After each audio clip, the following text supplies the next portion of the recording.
I was left speechless yesterday, like literally speechless.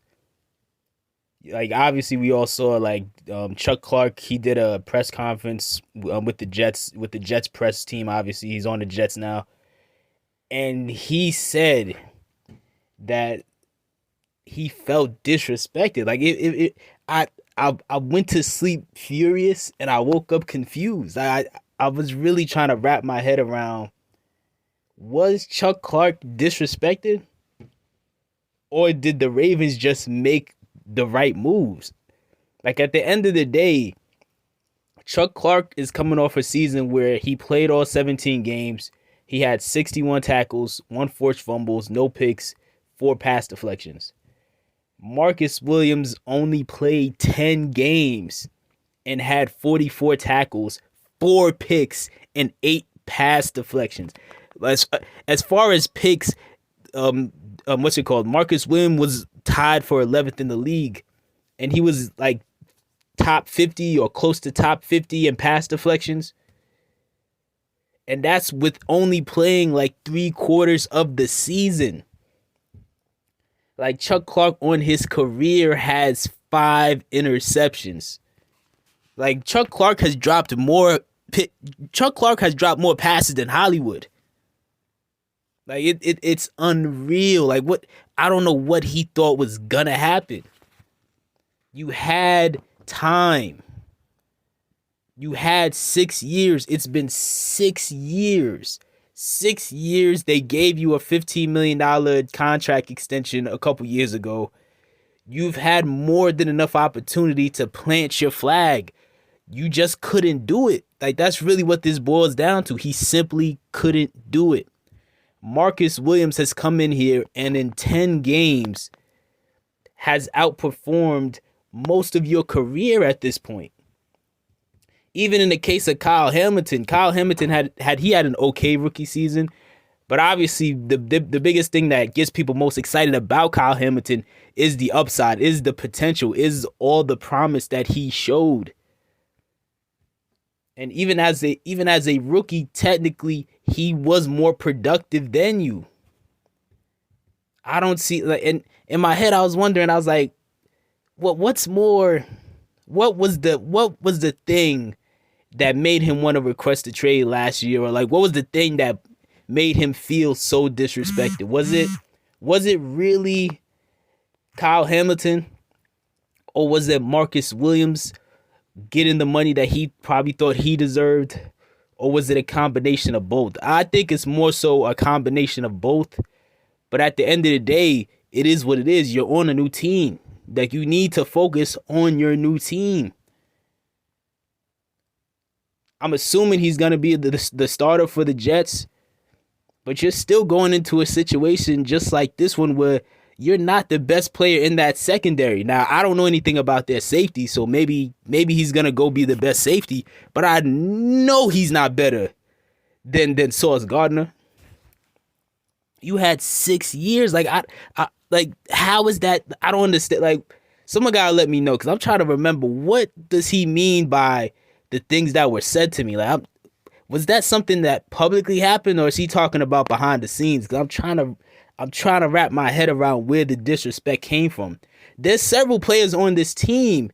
You could argue, if Chuck Clark wants to consider what happened to him disrespect, there are players on this team you could argue who have been way more disrespected than you, and I don't really see them complaining. And they're actually players who have, in my opinion, have had a bigger impact on their position than Chuck has had. People can critique Patrick Queen as much as they want.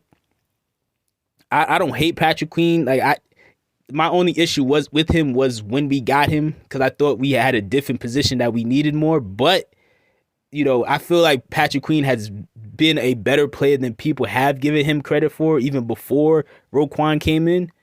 But still, you could, if you're gonna say Chuck Clark got disrespected, what are you gonna say about Patrick Queen then? Like, Patrick Queen had to sit back, watch them bring in a guy who's clearly better than him in Roquan, immediately sign him to a $100 million deal, making him the highest paid linebacker in the league. They drafted a linebacker in the third round, and Trenton Simpson, who fits in almost an identical draft profile and strength and weaknesses, as far as strength and weaknesses and stuff, to Pat Queen, to the point where now people are wondering, is this his replacement? And they declined his 5th-year option. All happened in like a couple months. You could argue Pat Queen was more disrespected, but at least I'm not seeing Pat Queen complain. But then again, he's still on the team though, so I don't know if that should count. Because who knows how he might feel if he leaves. But still, I don't know, man. You could even argue Rashad Bateman might feel more disrespected than Chuck Clark. Like he was brought in to be the number one guy. He's been held back with injuries the past 2 years. And he, once they got rid of Hollywood, he literally said on a podcast with Marlon that, hey, it's my time now. And it's clearly not his time now. I still think he's going to end up being our leading receiver in yards, but it's not going to be what I thought it was going to be last year. Like last year, I legitimately thought he was going to put up like 1,500 yards and 15 touchdowns. And he was on pace for like 1,000, but still like at that. But now still they went from trying to go all in on Rashad to saying, okay, let's go sign a veteran in Odell and let's go draft Zay. So again, I don't think all these examples I'm using, I don't really think they're disrespect, but I'm just making the point that, like, Chuck, if you think you were disrespected when you had a window of 6 years and a contract extension, despite you being a mediocre 6th-round pick, I just can't wrap my head around how that's disrespect, Like it is what it is, man. Like a shout out to the homie Ive Horace Torres. Like he brought up, make sure y'all check his channel out. He brought up a point that I didn't even think about. He was just going back to his draft profile, his scouting report on when Chuck first got drafted, and when you read his scouting report, clearly Chuck has not improved since he's been drafted. Like everything in that report matches everything Ravens fans were annoyed with about him. And I mean, who knows? Maybe he goes to the Jets and becomes better or develops more. But entering his 7th season, I really don't think that's gonna be the case. I think he is who he is, and it is what it is. Like I don't think it's gonna work out, but maybe it will. I don't even think that whole Jets team really is going to work out that much. I think that's another story. But as far as Chuck Clark, it just blew my mind. It just blew my mind. Just and it's been months too. It's been months, and he is still furious about this. And I don't know, maybe